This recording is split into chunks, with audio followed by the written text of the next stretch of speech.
as nossas saudações a todos que acompanham as videoaulas da série psicológica de Joana de Ângeles. Sejam todos muito bem-vindos. Hoje vamos falar um pouco a respeito da saúde, do nosso encontro com a saúde. Quando falamos em saúde, normalmente nos vem à mente também a condição de enfermidade. E se olharmos bem a sociedade em que vivemos, veremos que a enfermidade se espalha não somente no campo físico, mas também no campo moral, no campo ético, nas condições sociais nas quais se estabelece a humanidade. E a questão da saúde passa a ser não somente uma questão de saúde pública, de intervenção governamental, para uma reflexão mais profunda a respeito da nossa própria condição de saúde. Como nos encontramos perante a condição da saúde? Porque muitas vezes a doença nos chama a mais profundas reflexões. E nada obstante os avanços da ciência e da tecnologia, que hoje conseguem diagnosticar com muita facilidade enfermidades que antes dizimavam populações, o ser humano continua a apresentar enfermidades. Novos vírus surgem, novas doenças são diagnosticadas pelas ciências médicas, desafiando os cientistas e pesquisadores e, de certa maneira, todos nós. Por que será que esse homem que hoje atinge uma longevidade maior não consegue dizimar as enfermidades? Mas se verificarmos, por outro lado, as nossas estruturas morais, o nosso comportamento, a forma de lidar com o próximo, constataremos. Continuamos enfermos em muitos aspectos. E por isso mesmo, por continuar enfermo nesses tantos aspectos espirituais, sociais, continuamos a apresentar enfermidades. As doenças da atualidade são um símbolo da nossa doença da alma.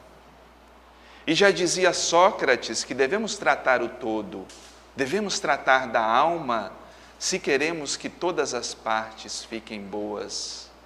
No próprio livro Carmides, quando ele é chamado a tratar de um jovem portador de graves dores de cabeça, ele diz ao jovem que possuía um remédio, mas esse remédio só faria efeito se fosse utilizado com um encantamento.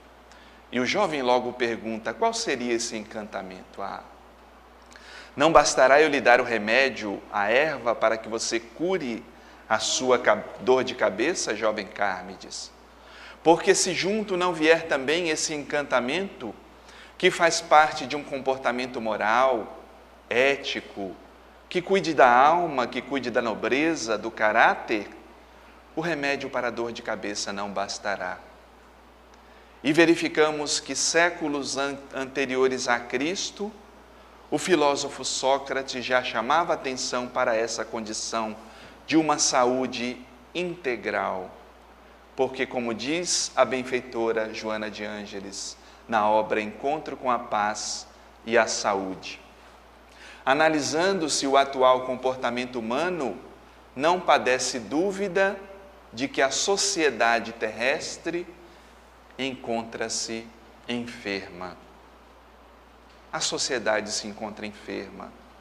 Verificamos nos noticiários as violências cotidianas, o desencontro que se encontra a criatura na sua forma de lidar com os valores públicos, com as instituições sociais, com a família, no dia a dia, no trabalho, nos relacionamentos.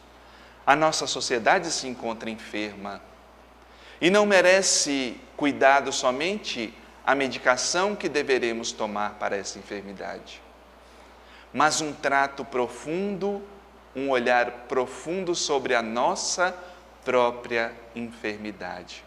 Porque às vezes é muito fácil olhar e criticar a doença da sociedade.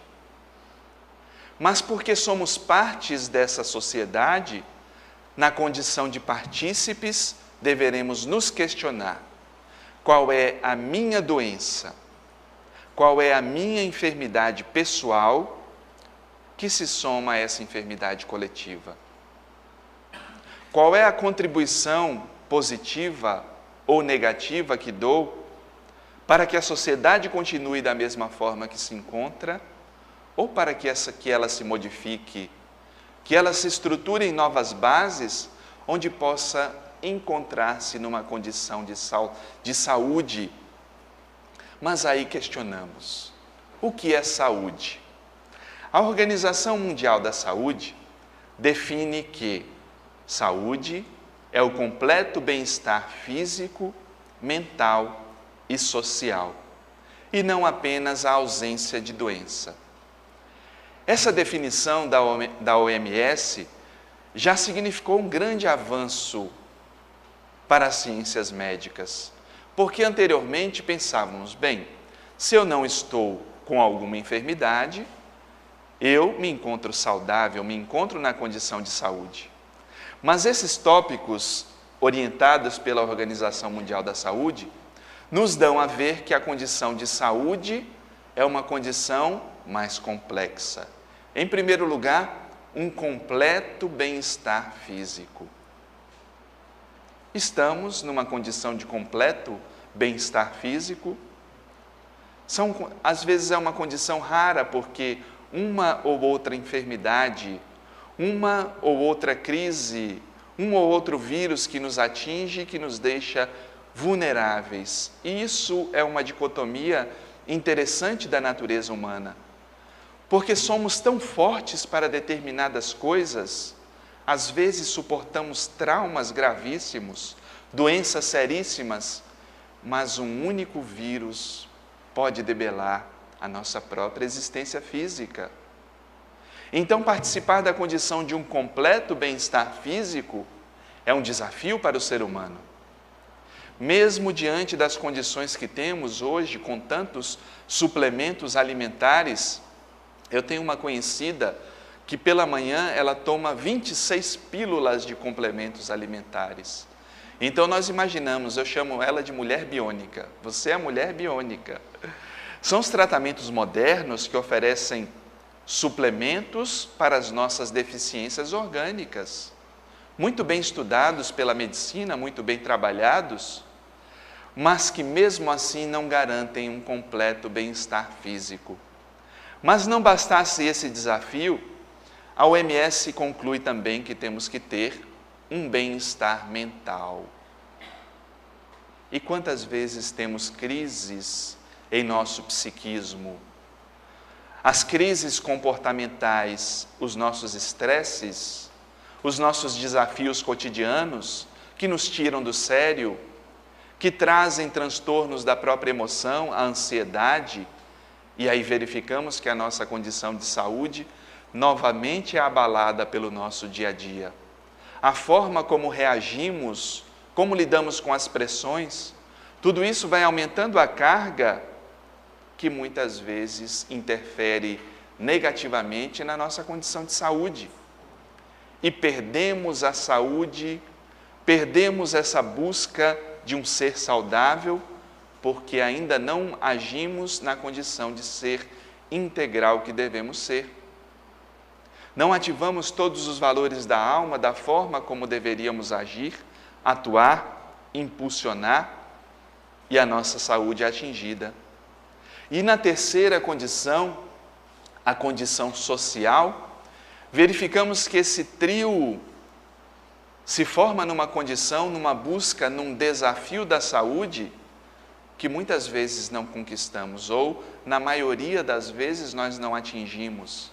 Porque se estamos bem fisicamente, às vezes temos os transtornos mentais, emocionais. Se estamos bem da emoção, às vezes socialmente, passamos por alguma crise. E tudo isso nos abala, sem considerar que aí nessa definição da OMS, falta um elemento: o ser espiritual que nós somos. Porque não podemos dissociar o espírito, a condição espiritual, da conquista de uma saúde mais ampla, porque senão nossa visão fica distorcida. Logicamente que a nossa condição física, por ser temporária, ela traz, ao longo da sua existência, uma ou outra enfermidade.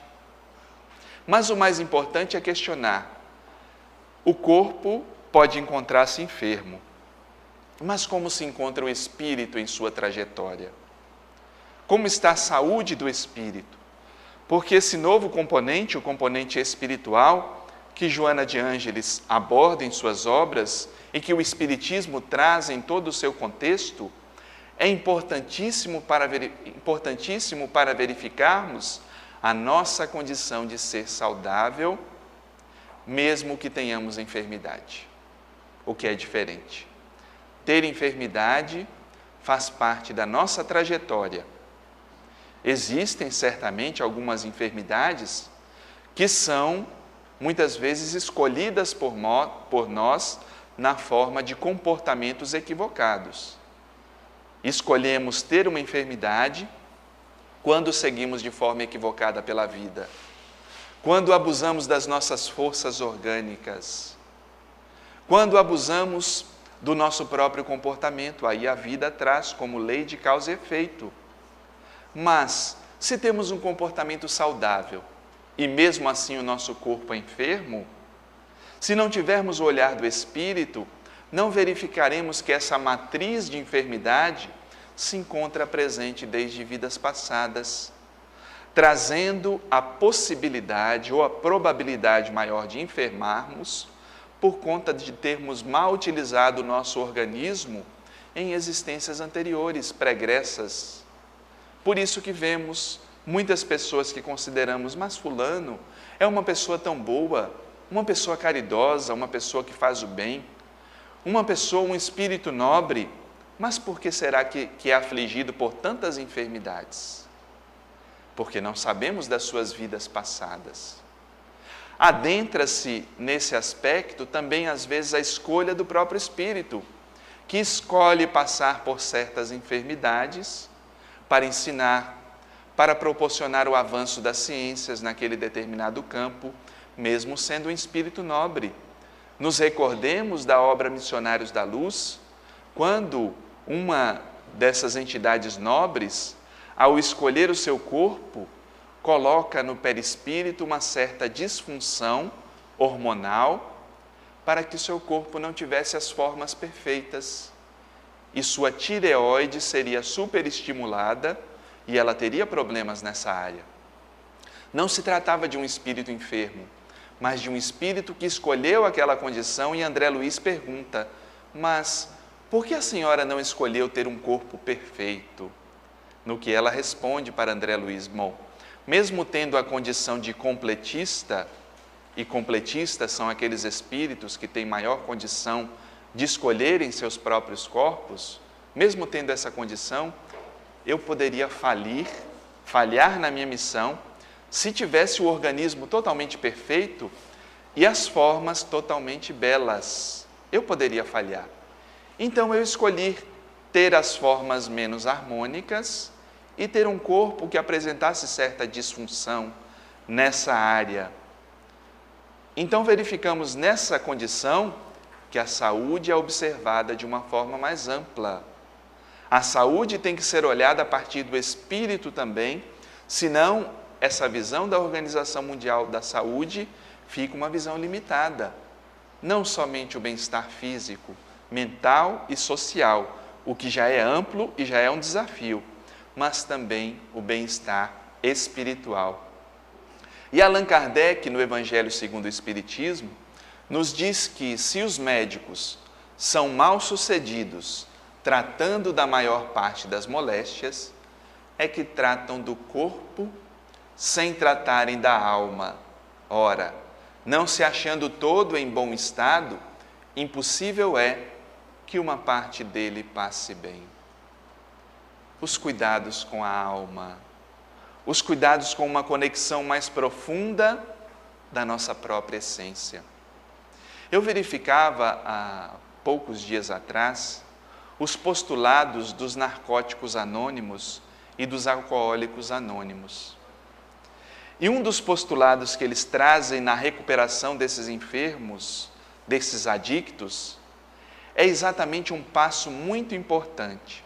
Faça uma conexão com a força que vai além do ego, uma força transpessoal, que as religiões denominam Deus, Jeová, Alá, e verificamos que nesse mesmo tratamento encontra-se uma busca mais profunda da alma para a conquista de uma condição saudável.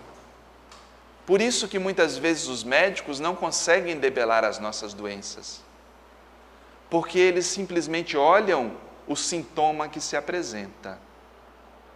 A medicina tem que ter um olhar mais amplo, nós temos que ter um olhar mais amplo. E várias contribuições milenares, como a própria acupuntura, a medicina chinesa, já trabalham esse aspecto integral do ser humano. Uma visão holística que trate também da alma para atingir o corpo, para conquistar uma vida mais saudável, uma saúde num patamar mais profundo que não conseguimos somente com remédio. É nobre, é válido buscar o remédio. E sempre aconselhamos isso porque algumas pessoas no fanatismo religioso dizem: não é preciso remédio. É preciso remédio muitas vezes, porque se trata de uma deficiência orgânica, até mesmo nos transtornos mentais e principalmente, temos que tomar muito cuidado, porque algumas pessoas incautas recomendam somente o tratamento espiritual, mas aí nos questionamos para que serve o avanço das ciências. Não é proporcionado também pela divindade, pelos bons espíritos que inspiram os médicos, os missionários cientistas, para que avancem ainda mais na conquista do conhecimento do corpo e proporcionem saúde? Os medicamentos são válidos, somente que eles não devem ser a única busca quando se fala de saúde. Portanto, vá ao seu médico do corpo, mas cuide também da alma, cuide dos seus valores, de uma conexão mais profunda com Deus, com a espiritualidade, de uma ação mais nobre perante a vida, para que a saúde não seja somente a saúde do corpo. Mas por que será que nós adoecemos? Por que será que eu adoeço? Tenho uma crise de garganta, tenho uma gripe, tenho uma alergia. Por que será que essas enfermidades nos atingem? Por muito tempo pensou-se que somente tratava-se de uma questão genética ou de uma ação viral externa que nos atingia, ou os traumas externos que proporcionavam que adoecêssemos. E a medicina fez nobres avanços pesquisando o corpo, a hereditariedade, estruturando e verificando as disfunções cerebrais, orgânicas e tudo o que afeta a nossa saúde em geral. Mas porque o adoecer não é somente um processo do corpo, enquanto não olhamos o adoecimento da alma, não conseguimos chegar a uma conclusão. E aí devemos trazer essa pergunta não somente de uma forma geral, mas principalmente particular. Por que eu adoeço ainda? O que essa enfermidade quer me dizer? Qual é o significado dessa doença? Porque muitas vezes essa doença traz um sinal de alerta do próprio espírito que sou. Diria a psicologia junguiana, trata-se de um símbolo do self que se estabelece no ego, na sua condição somática, o corpo, para que chame a atenção do nosso processo de individuação, do nosso processo de desenvolvimento das possibilidades amplas do ser. Adoecemos não somente como um processo de resgate, mas muitas vezes como a única alternativa que a alma encontra para chamar a atenção desse corpo que segue uma trajetória equivocada. Quantas vezes somente paramos por conta de uma enfermidade? Somente prestamos atenção em algo que vai além do ego, quando o corpo começa a dar sinais de paralisação.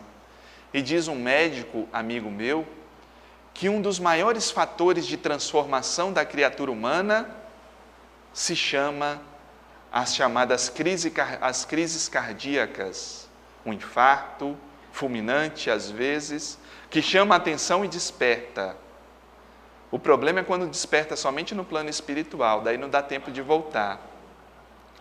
Mas quando tem uma parada cardíaca, muitas vezes retorna e reflexiona a respeito da vida.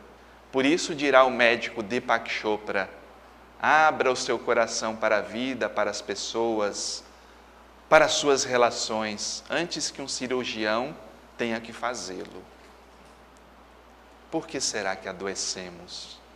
Por que será que as enfermidades batem à nossa porta, nos chamando a atenção da nossa condição não somente transitória, mas de que há algo além que devemos buscar na nossa trajetória? E em momentos de saúde, Joana de Ângeles acresce: as pressões psicossociais, socioemocionais, econômicas e de outras origens desencadeiam distúrbios variados, nos quais mergulha uma larga faixa da sociedade. As pressões psicossociais. Quantas pressões psíquicas nós sofremos no nosso dia a dia? São informações, são estímulos negativos que recebemos desde o acordar. Muitas vezes acordamos, ligamos a TV e logo começam as pressões psicossociais. Crise do outro lado do mundo. Crise econômica do Brasil e do exterior. E aí começam as bombas. Família sequestrada, e aí por aí vai uma série de desastres sociais que fazem parte do nosso café da manhã. Eu tenho uma amiga que assiste um programa, não é no café da manhã, mas é no almoço. Daqueles programas que quando parece que você liga a televisão, só falta sair sangue da televisão.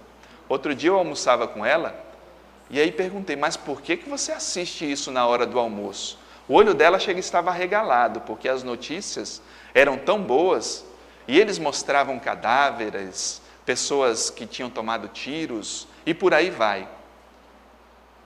Esse era o acompanhamento que ela tinha durante o seu almoço. E aí nós perguntamos: esse alimento está fazendo bem? Esse alimento, de que forma ele vai ser digerido? Porque também a digestão, ela não age isoladamente de todo o resto do nosso psiquismo, do nosso organismo. E muitas vezes temos crises gástricas, má digestão, sonolência.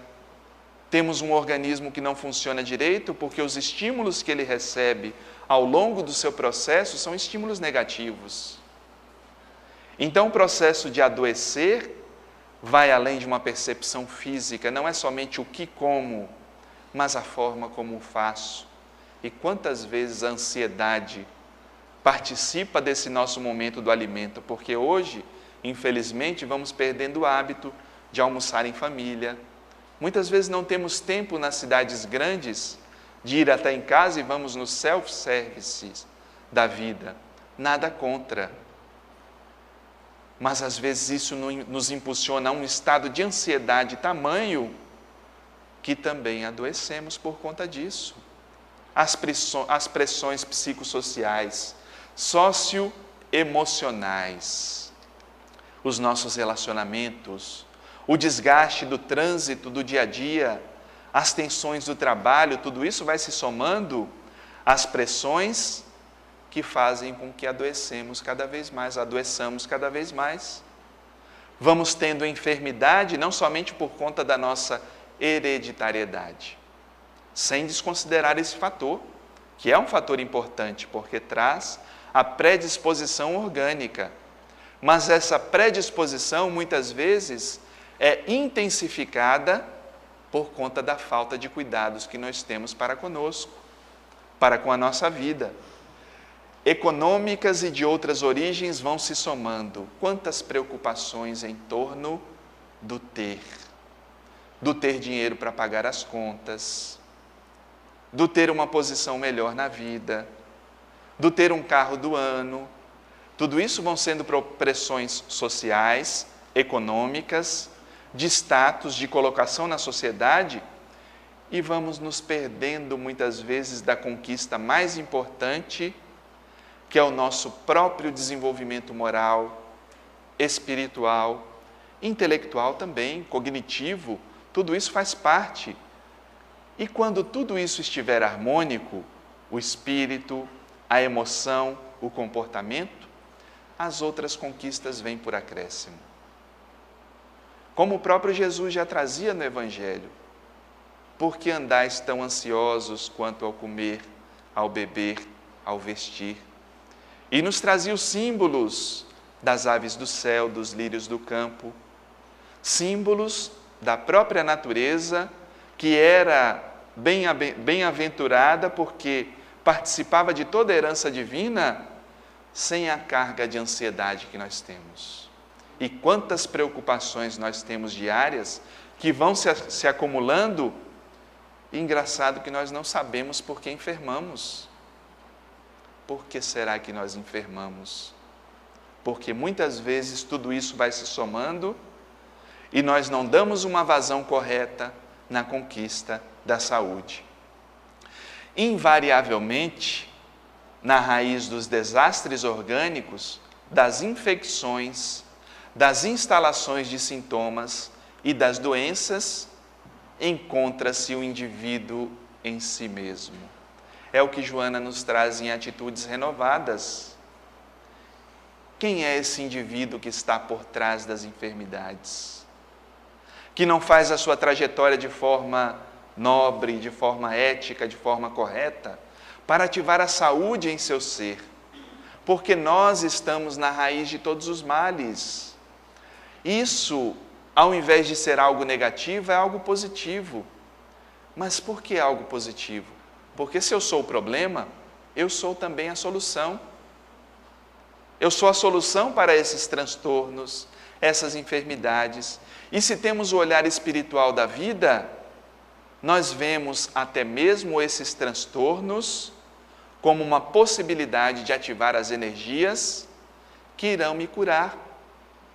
Eu gosto muito de contar uma experiência que eu tive numa sessão de acupuntura, quando eu perguntei ao médico, que trabalha com essa arte milenar da China: mas doutor, como é que funciona o princípio da acupuntura? E ele me falou que, por se tratar de uma cultura milenar, não poderia explicar em poucas palavras, mas poderia me dar uma pálida ideia. Ele disse: olha, resumidamente, é lógico que isso é um resumo, se trata do seguinte: essas agulhas, quando colocadas, elas ativam a própria energia orgânica vital para que estabeleça uma condição saudável. E é interessante esse olhar, porque a saúde seria ativada então a partir do próprio organismo. Uma agulha colocada em pontos de energia do corpo, que estão espalhados ao redor do corpo, ativaria a condição de saúde. E quando ele colocou a série de agulhas, ele não poupou nem minha área que estava desvastada acima, colocou a agulha dos pés à cabeça e me deixou lá pensando na vida. E eu fiquei pensando, é engraçado isso, porque a vida faz isso também. Ela coloca algumas agulhas, mas a gente quer tirar logo a agulha sem saber antes o benefício que ela nos traz. O benefício, lógico que não estamos falando de uma situação masoquista, de buscarmos o sofrimento e a doença. Mas se ele vem, é porque existe sim uma lição, um entendimento que deve ser feito, para que eu possa ativar a partir de mim mesmo, a partir das energias em mim estabelecidas, a condição de saúde, porque se a enfermidade encontra campo em mim, eu também sou a solução desse processo. E é muito provável que eu mesmo tenha ativado essa enfermidade, mas tenho à tona também a estrutura, a energia para trazer a cura. Portanto, as enfermidades que temos, lógico que devemos buscar o médico, o medicamento, mas não nos limitar a isso. buscar uma condição de saúde mais ampla, perguntando à própria alma qual é a lição que está por trás dessa enfermidade. Qual é o ensinamento, qual é o símbolo? E esses símbolos são muito estudados pela psicossomática, que será o tópico do nosso próximo encontro, que traz a simbologia daquilo que se apresenta no corpo. O olhar que o espírito deve ter sobre si mesmo para entender essa lição da vida que às vezes é trazida de forma enferma. Mas outros fatores se somam a isso, como Joana nos apresenta em Encontro com a Paz e a Saúde.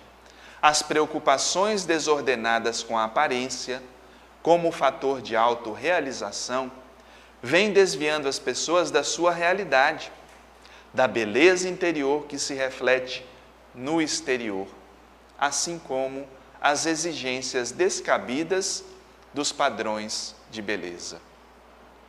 É lógico que na sociedade em que vivemos, no trabalho, no dia a dia, a apresentação conta a apresentação pessoal. Temos que nos cuidar.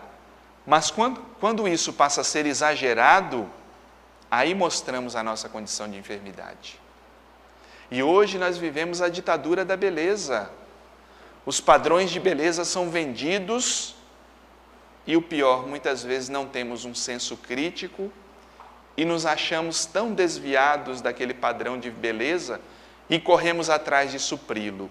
E aí a moda começa a estabelecer paradigmas. Os homens têm que ser todos muito musculosos, e hoje vemos os jovens nas academias trabalhando. Até certo ponto isso é positivo, quando envolve uma busca de exercitar o corpo. O corpo precisa de exercício. Mas os excessos apresentam a enfermidade.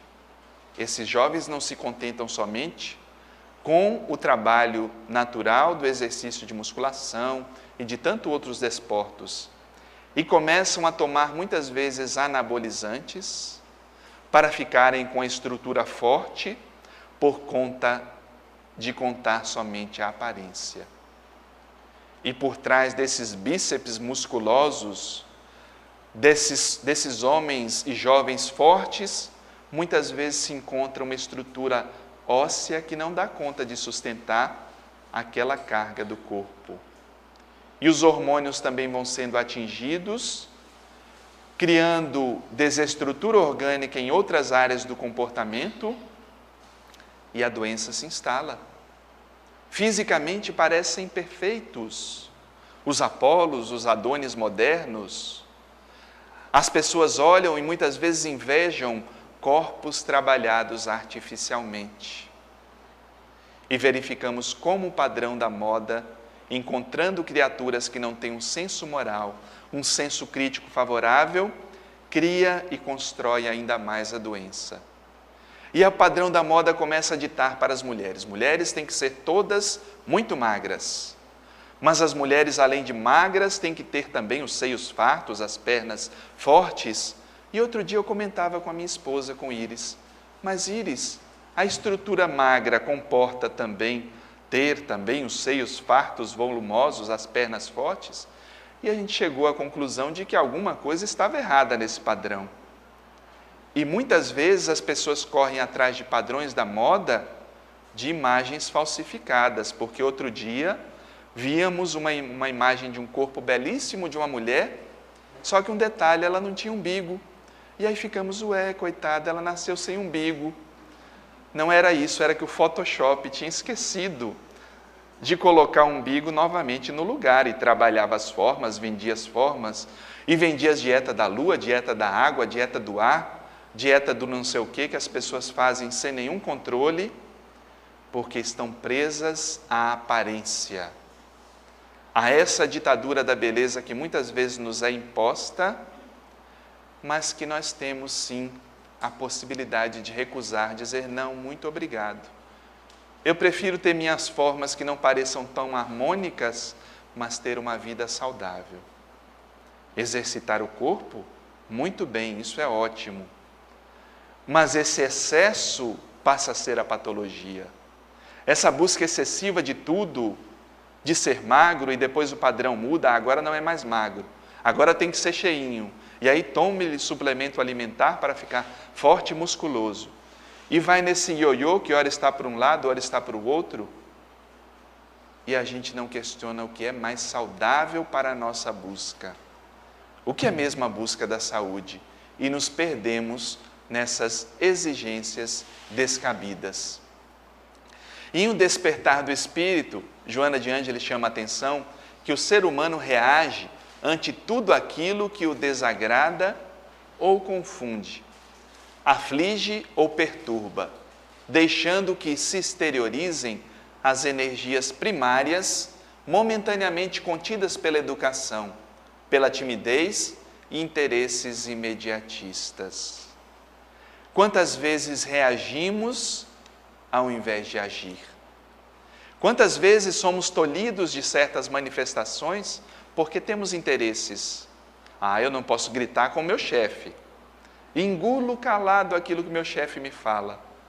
Mas como não lido muitas vezes bem com essas questões, chego em casa, solto todo tipo de impropérios com pessoas que não têm nenhuma conexão direta com a minha própria frustração, que não foi trabalhada psiquicamente, que não foi trabalhada emocionalmente. Assim desviamos o curso como um mecanismo de defesa que vai também nos adoecendo.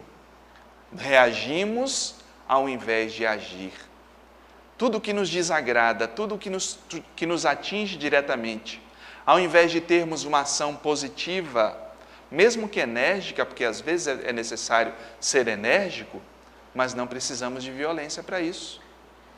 Não precisamos gritar para o outro, para impor a nossa verdade, porque o autoritarismo mostra muitas vezes a doença na qual eu estou incerto, que é a minha própria fragilidade interior, os meus medos que eu não sei lidar. E todas as emoções contidas, todas as emoções guardadas, em determinado momento vêm à tona. O problema, muitas vezes, não é ter raiva. Ter raiva é uma emoção natural. Agora, o difícil, como já diziam os filósofos, é ter raiva na hora certa, na intensidade certa e canalizá-la da forma devida. Medo, todos temos o medo, faz parte das nossas emoções. Mas como lidar com esse medo? Se não desafiamos a vida, se não transpomos, ficamos com essas emoções arquivadas, essas energias primárias que também se tornam fontes de enfermidade. Então, como diz Carneiro de Campos e Filomeno de Miranda, cada vez mais se evidencia que na raiz de muitos males está agindo a vontade do paciente, que se compraz na preservação do estado que experimenta. E isso é muito grave e muito sério, quando passamos a nos comprazer no estado de enfermidade no qual nos encontramos. Quando não ativamos essas energias da vida, essa disposição capaz de nos trazer a saúde. Quando não trazemos à tona os valores da alma, e para isso somos convidados. Acho que esse é o maior convite da religião. Quando abraçamos a doutrina espírita, não é somente para participarmos de um culto social, mas para nos conscientizarmos da condição de espírito. Quando essa consciência vem à tona, nós saímos dessa condição de enfermidade. Essa enfermidade coletiva que se apresenta e que é um desafio para todos nós. Se vivemos um momento de transição e as crises aí se estabelecem socialmente, culturalmente, essa mudança de paradigmas, eu tenho que me transformar. Se eu quero viver numa sociedade onde o olhar do Espírito seja profundo, eu tenho que ter esse olhar espiritual para comigo mesmo, mais profundamente. Se eu quero viver numa sociedade mais fraterna, mais humana, mais cordial, que trate melhor as pessoas, o início tem que ser a partir daqueles que abraçam um olhar espiritual da vida. Se não formos nós que dermos esse passo, quem será? Aguardarmos dos materialistas, daqueles que acham que não tem nada a perder? Aguardarmos dos nossos familiares? Não, a busca de saúde é também uma busca intransferível. E por isso conclui Joana de Ângeles em Amor, Imbatível Amor. É de relevante importância para o enfermo considerar que não é doente, mas que se encontra em fase de doença, trabalhando-se sem autocomiseração, nem autopunição para reencontrar os objetivos da existência. E se mesmo cumprindo todos os passos necessários para uma vida saudável, se eu já me encontro harmônico comigo mesmo, com a vida, com o próximo, com a espiritualidade, se mesmo assim a doença bate à minha porta, que consideremos? Eu não sou enfermo. O meu corpo está enfermo num processo transitório, porque a nossa condição física é transitória. Mas se minha alma resplandece, as doenças passarão, as enfermidades passarão, porque além do corpo, além dos sintomas, encontra-se o espírito em si mesmo, que se é a fonte de todo mal e de toda doença, é também a fonte de toda saúde. Uma semana de muita paz, de boas vibrações e até o nosso próximo encontro.